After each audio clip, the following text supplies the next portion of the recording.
Bojo Jayak, Angela Riley, Ndegejnikas, Shishibani, Potawatomi, and Dao. Hi, everyone. I'm Angela Riley. I'm professor of law here at UCLA and director of the Native Nations Law and Policy Center. I'm coming to you from Los Angeles on the unceded land of the Tongva peoples.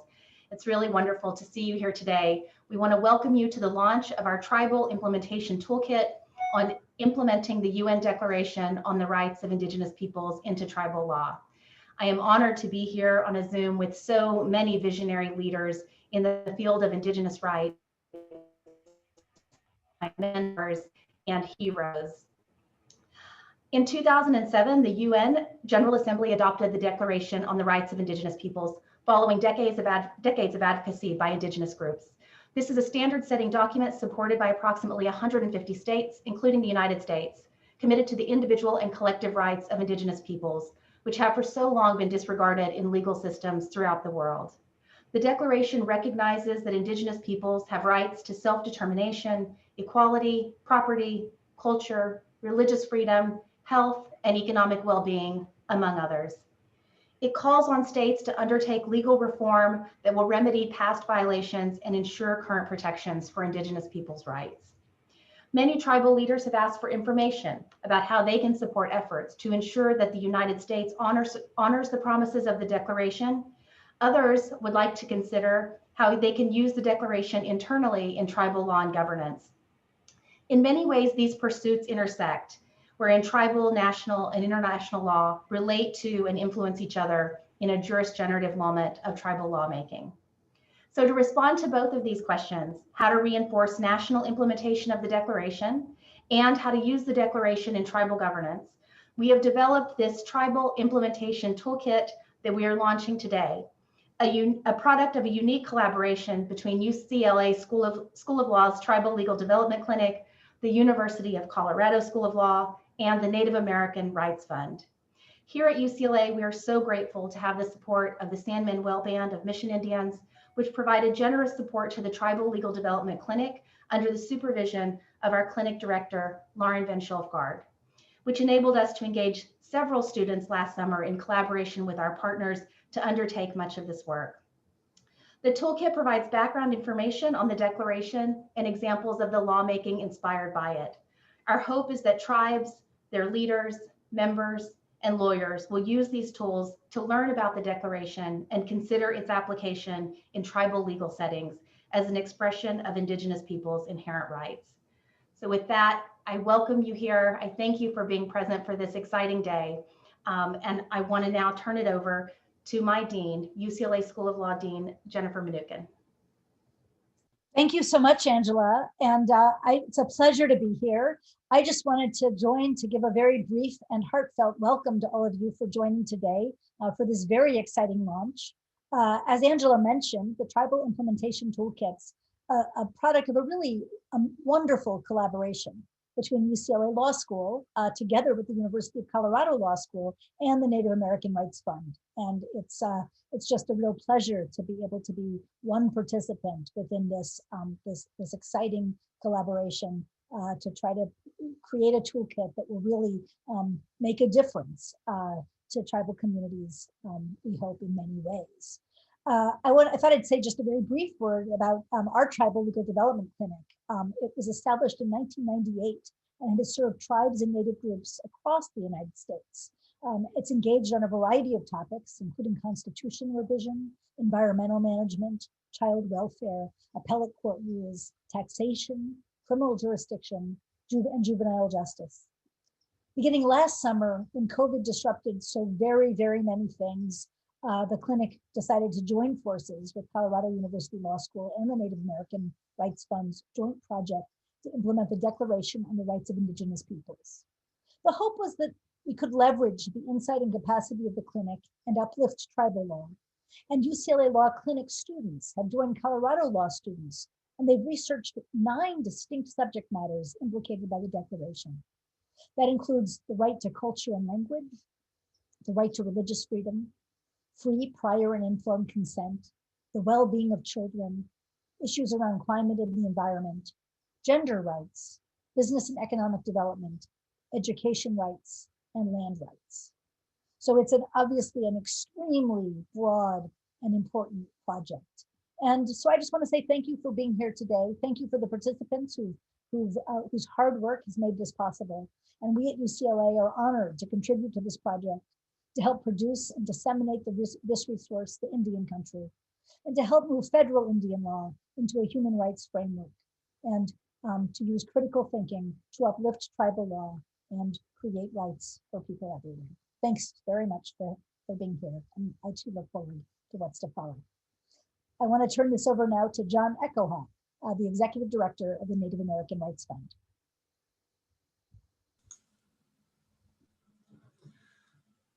Thank you. I want to join the Dean in welcoming everyone to the meeting here this afternoon. Thanks for participating. I'm John Echohal, the Executive Director of the Native American Rights Fund. I'm a citizen of the Pawnee Nation of Oklahoma. Can you hear me? Yes, you sound great. Can you hear me? Yes, Yes, we can hear you. Do I start over? I don't know whether you heard me or not. You were being heard. Oh, okay. You're coming through just fine. All right. All right. Well, we're the National Indian Legal Defense Fund and have been in existence since 1970, providing legal advice and representation to tribes, Native organizations, and individuals in important cases where they need legal representation and don't have it. And that has gotten us involved in most of the major Indian rights cases over the last 51 years with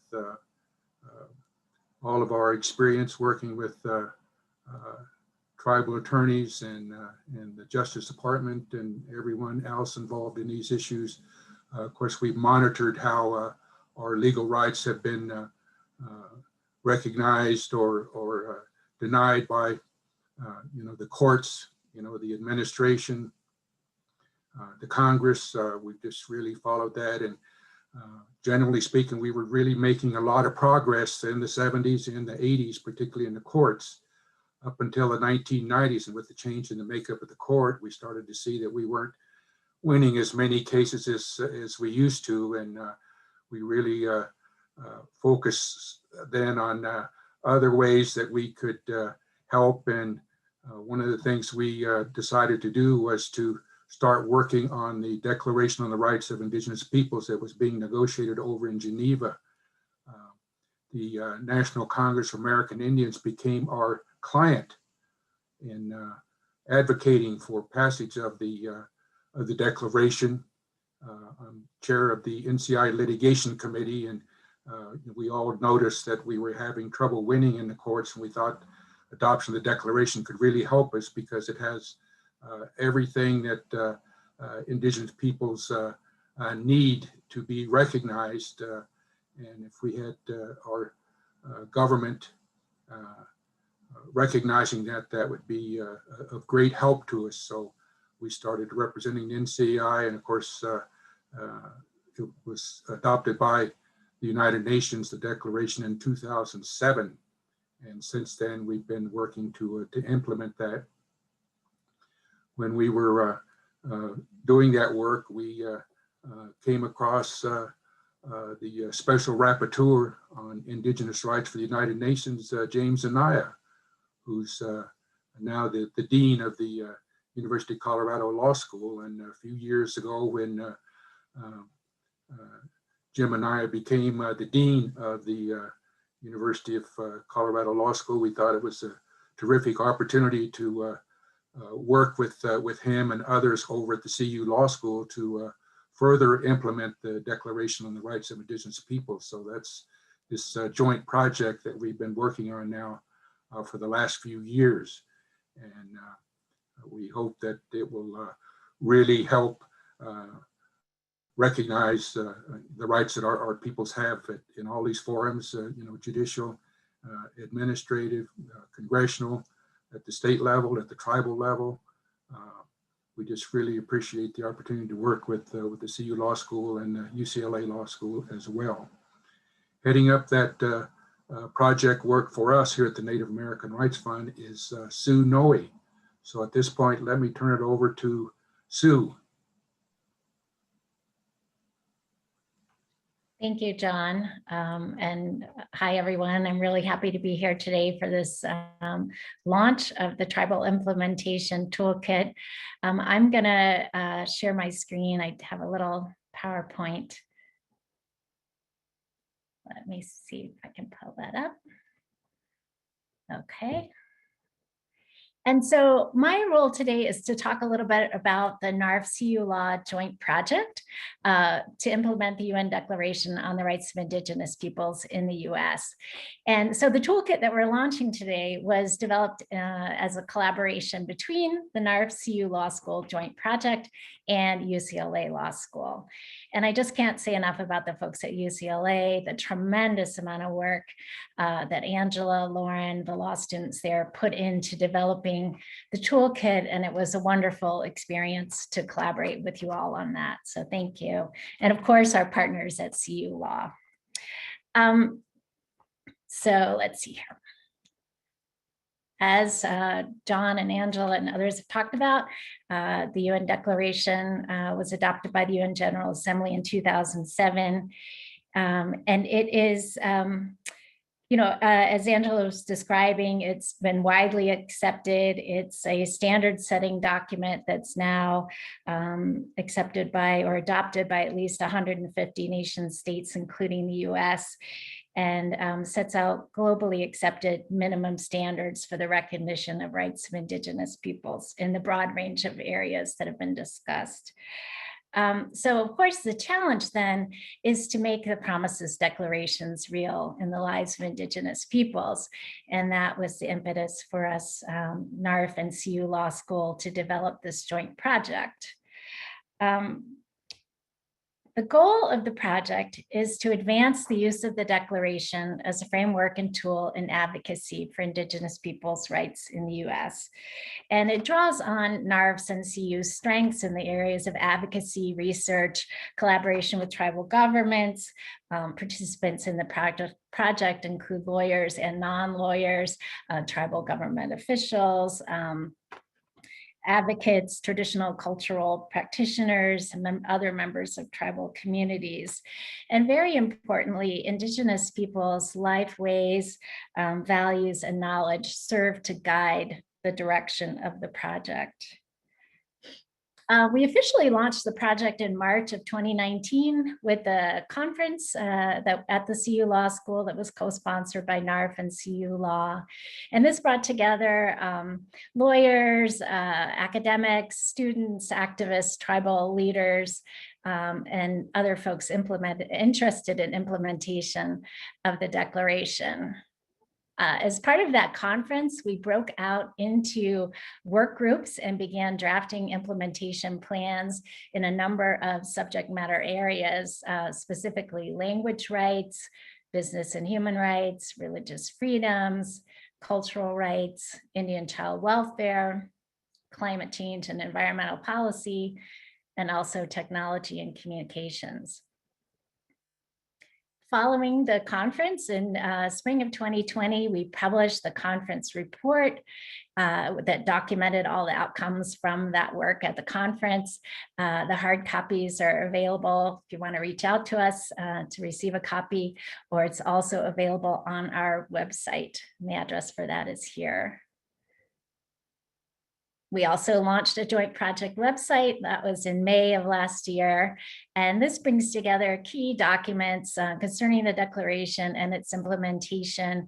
It's organized by both subject matter areas and jurisdictionally. So it has examples of what tribes have done at the state level, national level, international level, and also what's happening in other countries related to implementation of the Declaration. The next steps for the project, of course, we are planning education and outreach activities, workshops for tribes based on the Tribal Implementation Toolkit that we're launching today. and also to continue working with our partners, tribal officials, traditional cultural practitioners, tribal elders, other tribal members, to identify and activate implementation strategies going forward. So thanks for letting me tell you a little bit about our joint project with CU Law. And I look forward to more of these kinds of activities and interactions, and look forward to all our work to implement the declaration. So thank you. And now, I guess I have the honor of turning the floor over to James Anaya, who is the Dean of the CU Law School. Thanks. Thank you, Sue. And hello, everybody. It's my pleasure to be participating in this event. Greetings to John Echohal. It's always good seeing you, and also greetings to Dean Manukin, and thank you for that introduction. I remember the day that the declaration was adopted. I was sitting in the General Assembly Hall at the UN on that day in September of 2007, when the vote tally went up on the board, the big board there in the General Assembly Hall, and it was clear that an overwhelming majority of UN member states voted in favor of adoption of the UN Declaration. And those of us there in the room, I know we all felt the gravity of the moment when the world went from a time when there was no declaration, no global recognition of the fundamental human rights of Indigenous peoples, to a time when there is this widespread global recognition of the fundamental rights of self-determination, equality, culture, land rights, and other related rights. What the declaration represents is really a very different model of that, of subordination and colonization, that has been embedded in US law and the law of other countries, that it has not fully recognized Indigenous peoples' place in the world. It advances a partnership model by which Indigenous peoples are full participants within the states, countries within which they live on an equal basis, with their self-determination, rights to land, culture. But as has been said, this model is far from fully implemented, hence the hard work to advance implementation of the declaration, and hence the joint project with NARF that the University of Colorado has with NARF to implement the declaration. We've been very happy to work also with the UCLA School of Law. And I'm especially thrilled because two of my favorite people in the world are at the forefront of this effort, Professor Angela Riley and Professor Kristen Carpenter. And it's been just a joy to see them lead this effort with the students from our respective schools, and also from the staff at the Native American Rights Fund. I want to congratulate the students for their work on this tremendous effort on the toolkit. It's a fantastic instrument. It's going to be of great utility to tribes across the country, and I would dare say to Indigenous peoples in other countries as a model of how to move forward with implementing the declaration. The first step in implementing the declaration is, of course, a learning about the declaration, its content, its meaning, and what it represents in the law and politics of the United States. And so the toolkit has that very important pedagogical function, just for starters, but it also has a great deal of strategy within it, and examples of how tribes already are, in this country, already are using the declaration to advance their rights. It's such a pleasure to be working on this project collaboratively with the Native American Rights Fund, and also with the folks at UCLA. It's my pleasure to be the dean of a law school that features these issues in a way that is at the forefront of what we do. And it's been a joy to work, like I said, with the Native American Rights Fund just down the road. So thank you, everybody, for joining us. And it's now my pleasure to turn the program over to my friend and colleague, Professor Kristen Carpenter. Thanks, Jim.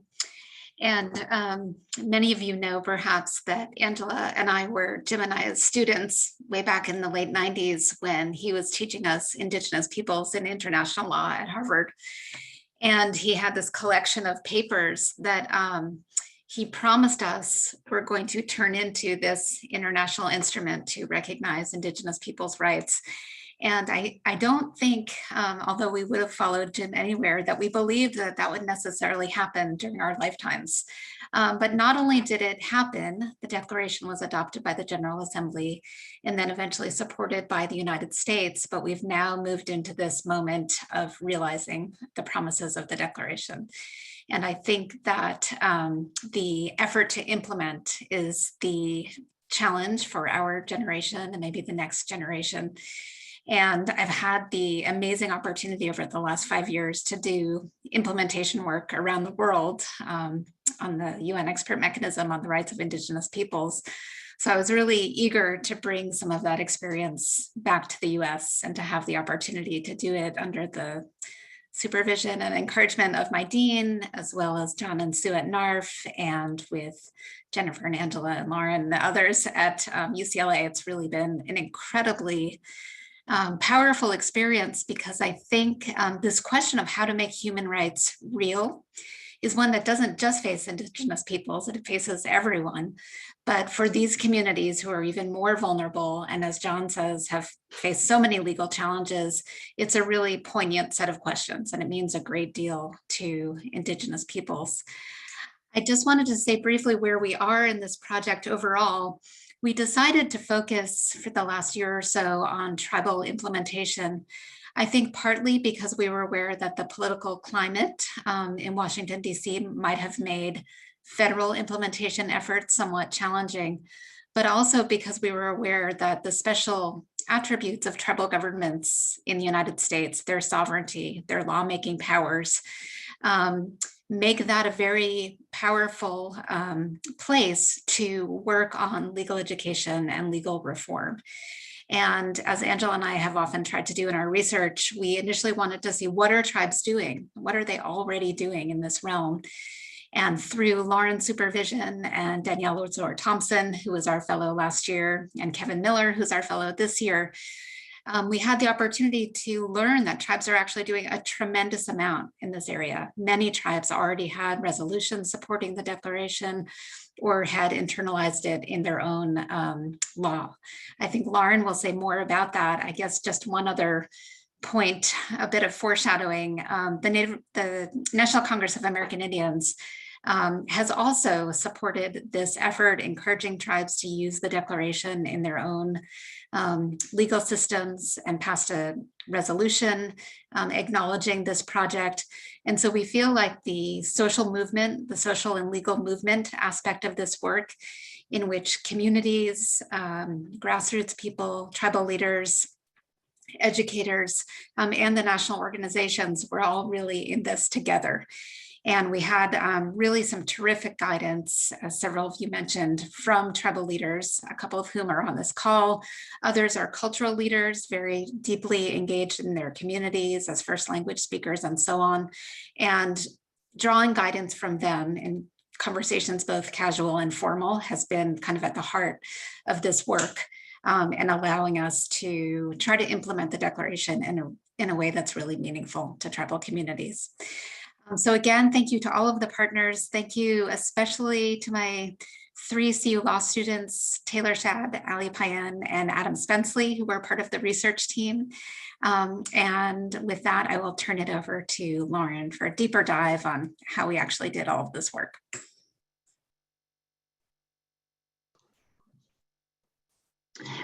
Thank you, Kristen.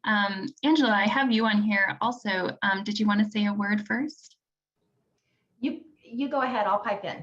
Okay, well, so this is exciting work. This was incredible to work on. I'm Lauren Van Schilfgaard. I'm a tribal member of Cochiti Pueblo and have the honor of serving as the San Manuel Band of Mission Indians Tribal Legal Development Clinic Director here at UCLA School of Law. So I had the exciting privilege to listen to all of this brilliance and receive the charge, now go do it. which was incredible. As Kristen mentioned, I worked in collaboration with Danielle Lazore Thompson, who served as the American Indian Law Fellow at the University of Colorado for the 2019-2020 year. So we got to receive this brilliant batch of students over the summer who were devoted full time to figuring out how to put this together, which was tricky initially. The declaration is comprised of 46 different articles that touch on lots of different subject matters, but also overlap in lots of different ways. Thankfully, as Sue Noe had previewed for us, the joint project had already put together a conference report sort of distilling how the declaration works in implementing lots of these different subject matters. So they had already identified about 9 different subject matters.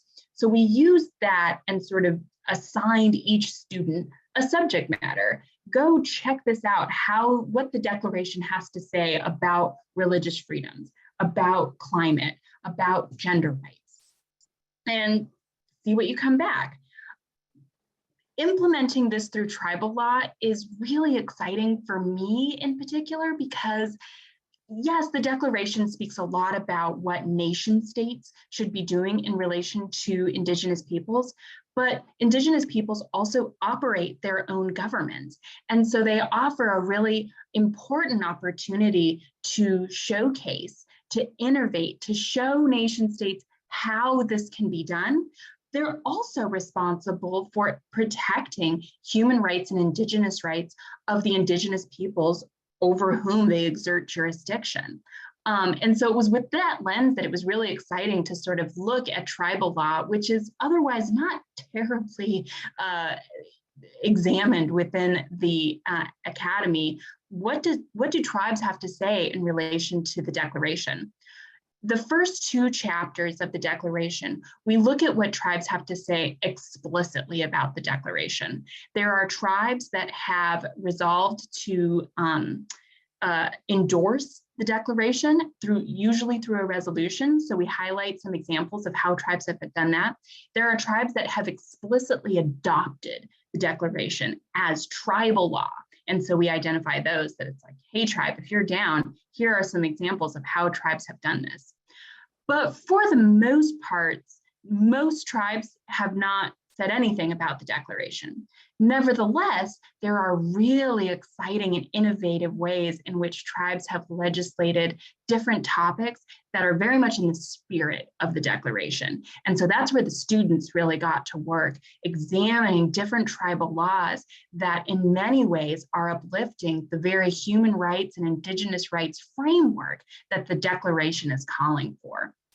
So after these examples of explicit endorsement or adoption of the declaration, the remainder of the toolkit are examples and very short excerpts from tribes all across the country that are innovating in this way. This was a research project that took place over the summer and through the fall. We attempted to be very creative, very open in the way that we looked at this. Everything that we examined was publicly available, but it therefore means that this is not necessarily a comprehensive collection. There was also a lot of subjective decision-making that went in, like what was exciting to us. And so I know for a fact that there are other very exciting and innovative ways in which tribes are legislating in all of these areas that aren't featured in the toolkit, as well as ways that are currently being debated today. I understand that the joint project envisions looking at some of these subject matters more intently, producing toolkits that perhaps look at just cultural and religious rights and ways in which tribes are legislating in that. So as has been noted, this is all very 30,000-foot broad overview, and it's really intended to get the creative juices flowing that I think for so long tribes have had to just drudge through the pressures to westernize, the restrictions on their jurisdictions, and just really trying to survive. And so in many ways, we're trying to uplift the ways in which tribes are not just surviving, they're thriving. They are leading the governance for how human rights can be elevated in really exciting ways. And so it's such a pleasure to feature this. I want to highlight the students that really did the work on this. But before we turn it over to the students to introduce themselves, I'd like to turn it over briefly to Kevin, who is the current American Indian Law Fellow at the University of Colorado, to introduce himself and maybe also highlight where we can find a resource on the website. Right. Hi, everybody. As Lauren said, I'm the current fellow with the American Indian Law Program at CU. We are going to be providing digital copies of the toolkit at this link that I'm sending in the chat. We have both a version that includes artwork by artist Joni Sarah White, and one that is just text so that it can comply with e-readers, spoken assistance for people with visual impairments, things like that. They are both linked on that website, and we will be receiving the printed versions shortly and distributing those from there as we are able. And that's where you can find it, and it will stay there for as long as we're doing this work. So. Thank you. Beautiful website. I also wanted to just show, these are just two screenshots from the toolkit, the cover, and then the table of contents. So you can get an idea. You'll note we feature a number of appendices because we very much intend this not just to point out cool examples, but also to point out how to do it. And so we tried to the extent feasible to highlight the explicit language used in some of those resolutions and ordinances that were explicit about adopting the resolution. Briefly before the students, Professor Riley. Yes, thank you, Lauren. And thank you so much for that from everyone. I just wanted to very briefly say, as you all know, the Tribal Legal Development Clinic was established in 1998. And unfortunately, she couldn't be here today, but I wanted to just recognize Professor Carol Goldberg, who established the clinic at UCLA School of Law and has been a pioneer in this field for many, many years. And I think one thing that I just think it's important to give credit to her for is really a long time ago recognizing the incredible importance of tribal law. So part of this program and this project is not just about the declaration, although that's certainly a major point of inspiration, and also the tribal leaders who are on this call and some of whom you'll hear from later, who are leading in tribal law in their own nations. But just also to recognize Professor Goldberg for her vision and understanding how important tribal law itself is to the development of nation building. And so I didn't want to miss that opportunity to mention that and to say how delighted we are to be able to carry on that work at UCLA. Thanks, Lauren. Thank you. So as we mentioned, we had the privilege of working with the top upcoming minds in this area, and they were gracious enough to sacrifice their 2020 COVID summer to work in this work, and it was such a pleasure. It still pains me that most of you I haven't actually met in person, but we feel so close. And so for the students, not all the students were able to join us today, but for those that are here, I encourage you to introduce yourself and briefly say a few words. Ryan. Hi, everyone. My name is Ryan Garcia. I'm currently a third-year student at UCLA Law, and I'm specializing in critical race studies and international comparative law. I'm really particularly grateful to Professor Van Schilfgaard and Professor Riley for including me in this project, and especially Professor Riley, who spent a year with me doing individualized research on cultural rights, which is the chapter that I worked on, and doing a lot of really intense research with me on repatriation and how UNDRIP fits in that. And so this was just kind of a natural flow for me. I also want to thank Walter Echohal for encouraging me to join this program and to get involved with the work that NARF does. yeah, I'm really grateful to have been involved. I learned a lot. I learned how to study tribal law, which was something I didn't know I was going to be spending my whole summer doing, but hundreds of tribal codes later, and here we are. So yeah, I was really happy to also work with this team. Working remotely was a challenge, but I think we all did really well together. And again, Professor Van Schilfgaard, thank you for leading this. And I have been really grateful to stay with the clinic and work on other projects with NARF. I know Brett Shelton is on this call, Suzanne Harjo and Michael McNally. So thank you to that team. Cultural rights in this particular project has really grounded the work that I want to do as an Indian law attorney. So thank you.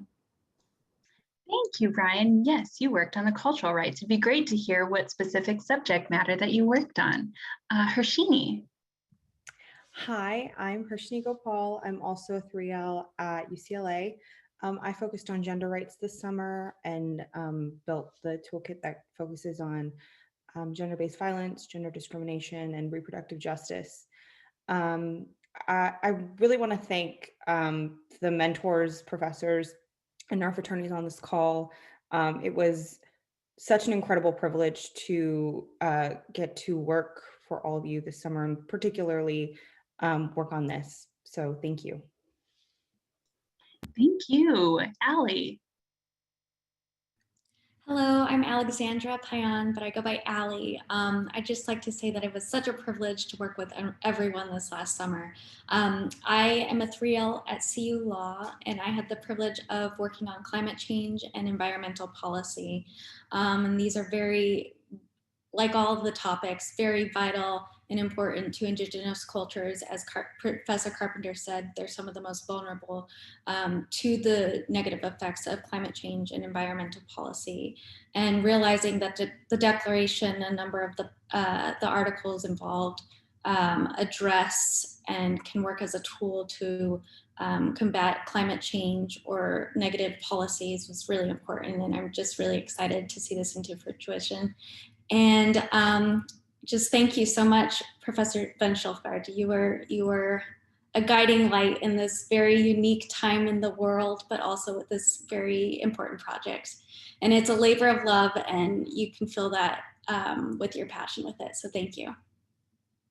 Well, thank you. Taylor. Patuashte, Taylor Shad Imachiapiye. Hello, my name is Taylor Shad. I'm a citizen of the Hunkpapa and Minnekoju tribes of the Cheyenne River Sioux tribe. And I'm coming to you from the Lakota, the ancestral territory of the Lakota, Dakota, and Nakota people. Yeah, I'm a 3L at the University of Colorado as well. And I've been a law clerk with the Native American Rights Fund for the last year. And it's been such a privilege to be able to work on this toolkit with such amazing people, the NARF attorneys, as well as the professors. It's been one of the highlights, I would say, of my law school career. And I worked on the religious freedom section of the toolkit. So I hope you guys utilize it and it's helpful. Thank you. Thank you. Adam. Hi, everyone. My name is Adam Spensley. I'm a 2L at the University of Colorado Law School. And working with the team was my introduction to American Indian law and to my first legal workplace experience, which was pretty scary when I first started. And so, everybody at UCLA and at NARF and at CU and specifically Danielle and Lauren, who I met with often, were just really supportive. And so I walked away from the experience inspired to continue studying American Indian law and with much improved writing and research skills. And so I just want to thank them again for taking the time to read my first drafts. And thank you, everybody, for showing up today. Thank you all. Just to reiterate, it warms my heart that we are in such capable hands for the future. It was truly our honor to work with you.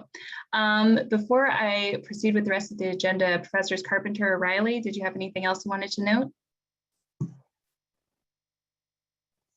Okay, with that then, it is my honor to turn it over to President Echohal. I believe I saw his name. Just make sure he's here. There he is. Yes, thank you so much, and good morning or good afternoon to everyone. I'm coming to you from the Pawnee Nation and very glad to be here among all of you wonderful people. What a nice gathering of eagles we have here. Today, we live in a historic time because now we stand at the dawn of a brand new era in federal Indian law, the human rights era. And our challenge at hand is to inject the human rights principle into our legal framework. And today, especially, is the time for a call to action. Because once in a great while, a rare opportunity comes our way to do the right thing on a transformative social change issue. And certainly the implementation of the declaration into US law and policy is one of those occasions. And this has been a long time coming here in the United States. And I know up in Canada, the First Nations have gone a long ways to begin implementing the declaration in Canada. And so I think that's the challenge of our day now here in the United States. Just like it was the challenge of our forebears back in the early 70s to implement the Indian self-determination policy into federal law across the country. That became the work of a couple generations. And now today, our challenge is to implement this declaration. And so it's my hope and prayer that all of our tribal nations in the United States will rise to grab this opportunity to act, to do the right thing, and to join in this great social justice law reform movement that is being led now by the Native American Rights Fund, CU, and UCLA. And I think that it starts with this tribal toolkit that we're launching today. And I want to thank NARF, CU, and UCLA for your work over the past few years in laying the foundation for our social justice law reform movement, and for your hard work in putting together this tribal toolkit. And that's creating a very historic undertaking, it seems to me, because it's very fitting and appropriate that we begin to launch a tribal legislative campaign among all of our Indian nations to endorse this declaration and call upon other jurisdictions to do the same thing. And if we can get 560 tribal governments to pass these laws, along the way, we're going to be educating our tribal leaders, our tribal attorneys, and our tribal members about the human rights that come to us from this declaration. And also in that journey, I think we can keep our eye open for low-hanging fruit There may be state legislatures that will answer our call and pass a few state laws along the way. And ultimately, we'll take this back to Congress and get Congress to do the same thing. And I think it all starts on a grassroots level among our tribal governments. I know for the Pawnee Nation, I have circulated among my tribal council members and my Attorney General, Chad Corntassel Smith, my book on this subject, In the Light of Justice. And they have been studying that book. When this toolkit comes out, I want to, and I'll request it right now, 9 copies. I'd like 9 copies of this toolkit so I can give that to my council and my Attorney General, because we want to be among the First Nations to take advantage of this call to action. Pass a law endorsing this declaration and calling upon other jurisdictions to do the same thing. We're currently drafting a consultation statute that will lay out all of the formal government-to-government protocols on core issues affecting vital Pawnee tribal interest, to lay out the requirements of the federal agencies and states whenever they want to consult with our nation. And in that consultation statute, we hope to put in the free, prior, informed consent provisions of this declaration as a guidepost. So I think we are about to embark upon a very historic journey in Indian country. And I'm very grateful that our future is in good hands with the speakers so far regarding human rights. And I'm very proud to be part of this effort, to lend my support wherever I can, and also to be here with our Fawn Sharp, with the president of the National Congress of American Indians. And so with that, I thank each and every one of you and for your good efforts and your good work. And I hope that our entire Native America can join together and embark upon bringing human rights into our legal and policy framework for Native people here in the U.S. Thank you.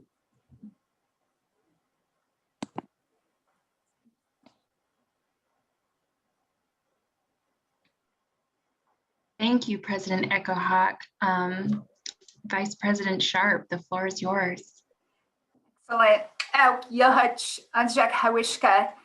Good afternoon, everyone. My name is Fawn Sharp, and I just want to, first of all, thank everyone for the invite, and to President Echohal. It's such an honor to share this time with you on this panel, and to Dean Anaya, Kristen, John, all of you that I've had an opportunity to spend so many incredible think tank sessions and just an ability to come together. And I also want to echo the fact that hearing our students and knowing that our future is in excellent hands.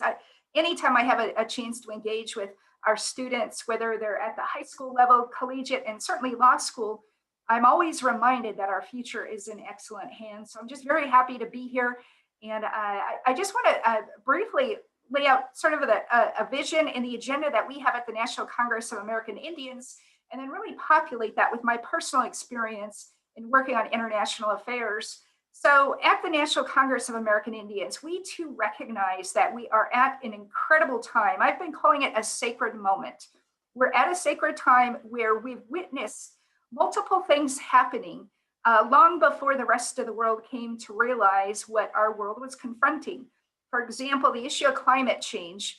We've been actively working on that issue here at the Quinault Nation for over 15 years now.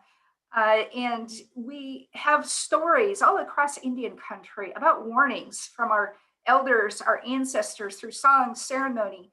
And I just knew a decade and a half ago, it wasn't a question of if, but when the rest of the world would wake up. And what we're witnessing now is an awakening of that. And I call it a day of reckoning. We have known that this country and this world has been unhinged from basic values and principles of having a balanced environment, and that a day of reckoning would come.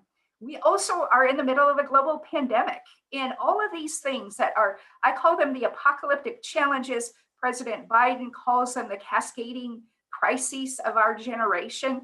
We within Indian country know that these are mere symptoms of a much deeper imbalance that didn't begin in 2020 or even a lifetime ago, but centuries ago.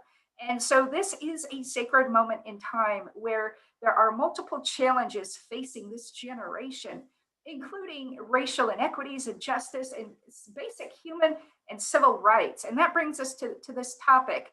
So as president of the National Congress of American Indians, I've been urging tribal leaders for the last year to recognize that with the emerging times, and certainly now with a new president in the White House, we have an opportunity to make significant advancements. And earlier, I was talking to some of those in the back room saying how for some of us, it feels as though we prepared an entire lifetime for this moment, and we're ready to seize this moment. Just hearing all of the law students, it made me think about how long ago was I in law school? I graduated in 95. That was 26 years ago, and it just seems like yesterday. But we have been preparing not only an entire lifetime, but multiple generations, lifetime after lifetime after lifetime after lifetime. And we are the hope and prayers of all of those that have gone before us, our ancestors and our fellow tribal leaders. So this is a moment where I'm just encouraged. Know that the timing is right. We are ready. We are prepared, not only within the National Congress of American Indians, but every tribal nation across this country who's been fighting for the basic right to be heard, the basic right to be at the table, the basic right to advocate for policies, and the basic right to say no to things that happen with our lands, territories, and borders like any other sovereign nation should. And it's encouraging to know that the UN Declaration on the Rights of Indigenous Peoples now has the full support of the world. And we have an administration that is eager to not only improve the relationship with tribal nations through an improved and meaningful consultation process, but there's a great deal of incentive as well as motivation to restore the position and the standing of the United States globally on the issue of basic human and civil rights, fundamental values that are inherent, values and principles that were gifted to us when time began from our almighty creator. They were never given to us. And so I just look at this moment in time, it's a sacred time. And with respect to the actual policy of free, prior, and informed consent and UNDRIP, I've been encouraging tribal leaders that we need to look at it as a two-part agenda.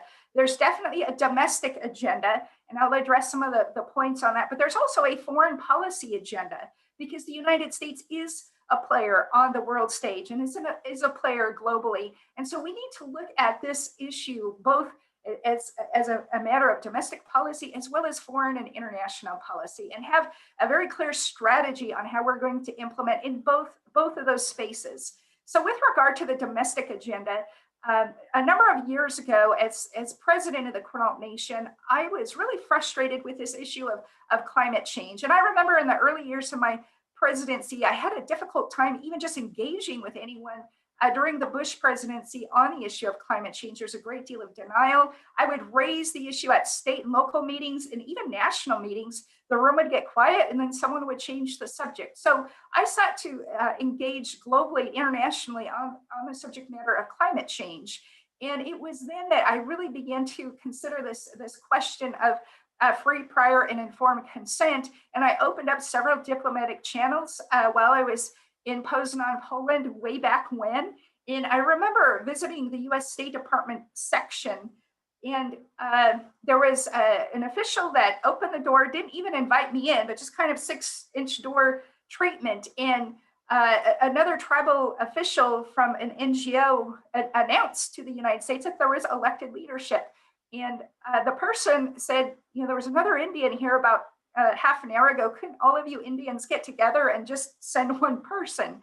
And that was quite a contrast from the other meetings I had with the governments of Germany, Denmark, various countries, that when they knew there was an elected tribal leader at this venue, they opened the door, they shared with us their foreign policy on the rights of Indigenous peoples. Some of these countries who don't even have Indigenous peoples within their borders are recognized Indigenous peoples. So it was quite an eye-opening for a first-term young president to know that there's this world of opportunity, and there are many other countries that have motivation and incentive to do that. And so when the issue of climate change became such that I found a great deal of frustration on implementing it in Olympia here in our state capitol, and certainly in the United States Congress, it became clear to me we need to take the issue of pricing carbon to the citizens and the citizens' ballot. So 3 years ago, well, actually started about 5 years ago, but 3 years ago, we took this ballot initiative to the voters here in the state of Washington. It was co-led by tribal nations here in Washington state. We were able to secure over 300,000 signatures. We put this issue on the ballot, and the fossil fuel industry spent $33 million. It was the largest campaign in Washington state history to kill the bill. Well, we included FPIC and the language of FPIC in that citizens ballot initiative. And our goal was twofold. One, if we could successfully pass the country's first carbon fee, that would be a significant win. But we knew along the way, we'd have an opportunity to educate people about FPIC. We'd have an opportunity to educate the citizens, the NGOs, the state elected officials, our delegation.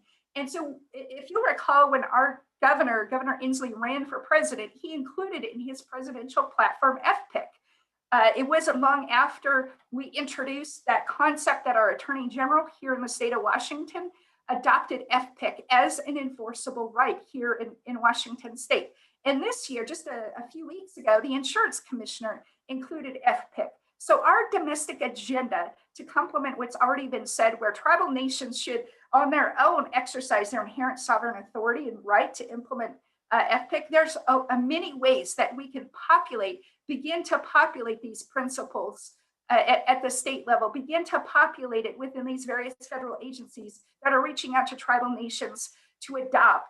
And then certainly prepare globally for how are we going to take the United States by the hand and lead them down a road in implementing the UN Declaration on the Rights of Indigenous People, just as President Obama said in announcing that the US would embrace UNDRIP. He also declared an intent for the United States to lead the world on implementation. So rather than sitting back and waiting for how is the United States going to do this, we need to come together to envision and have our own views, our own vision on how UNDRIP should be implemented, and begin to work on that as a matter of foreign policy, not only with the United States, but with other countries.